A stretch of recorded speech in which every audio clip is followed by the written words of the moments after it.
ઈસબગુલની પણ આદત પડી શકે? આવું મને ઘણા બધા લોકો પૂછતા હોય છે. તો સૌથી પહેલી વાત તો ઈસબગુલ એ કોઈ આર્ટિફિશિયલ વસ્તુ કે દવા કે સપ્લિમેન્ટ નથી. એ એક નેચરલ વસ્તુ છે. એટલે કે એક છોડ હોય છે સિલિયમ નામનો, જેની છાલ કે ફોતરા એ ઈસબગુલ હોય છે. અને 10 ગ્રામ ઈસબગુલમાં 8 થી 9 ગ્રામ જેટલું ફાઈબર હોય છે.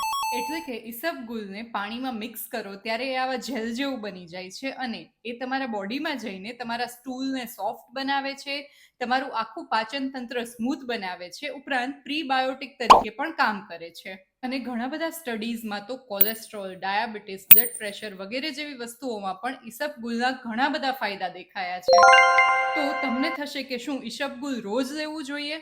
પરંતુ આનો જવાબ છે ના. 30 ગ્રામ જેવી ફાઈબરની જરૂરિયાત તમારા ખોરાકમાંથી જ પૂરી થાય એવી તમારે ટ્રાય કરવી જોઈએ. અને જે ઘટે એ ઈસબગુલથી પૂરું કરવાની ટ્રાય કરવી જોઈએ. ઈસબગુલ એ ડાયટરી ફાઈબરનું અલ્ટરનેટ નથી, પરંતુ સપોર્ટ છે. તો તમારે એને સપોર્ટની જેમ જ લેવું જોઈએ.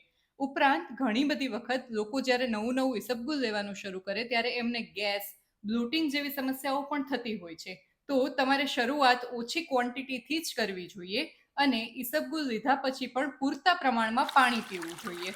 અને હવે સૌથી મહત્વની ટીપ: ઈસબગુલ લીધાના પહેલા કે પછી 2 કલાક કોઈ પણ દવાઓ કે સપ્લિમેન્ટ્સ અવોઇડ કરવા જોઈએ, કારણ કે ઈસબગુલ એના એબ્ઝોર્પ્શનને સ્લો કરી શકે છે. તમને શું લાગે છે, ઈસબગુલ રોજ લેવું જોઈએ કે નહીં? અમને કમેન્ટમાં જણાવો અને અમારા પેજને ફોલો કરી દો.